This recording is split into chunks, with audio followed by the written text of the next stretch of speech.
Hi there, I'm Fernando from Activa. Today I'm going to show you how to troubleshoot a running toilet.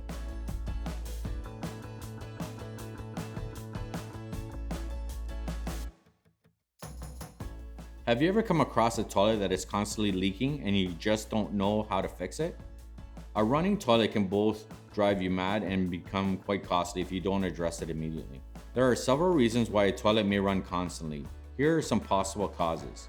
Number one, the flapper flush valve may be dirty or obstructed and not sealed properly. Secondly, a flapper chain may be too long or too short, restricting the proper seal of the flapper. There might be a leaky fill valve. The water level in the toilet may be too high and you might need to adjust the float. Activa always recommends that you consult a licensed plumber to resolve your running toilet issues.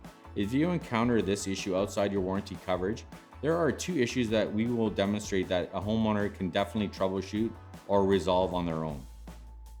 The first one is check to see if the flapper chain is kinked or the length of the chain doesn't allow for the flapper to properly seal. Secondly, adjust the water level by turning the float adjuster counterclockwise to lower the water level to a recommended level of ½ inch below the overflow pipe. If you try these two remedies and your toilet is still running, please contact Activa's warranty department or a licensed plumber if you're outside your warranty coverage. We hope you found this video helpful and we encourage you to check out the rest of our videos on our website. Thank you for watching.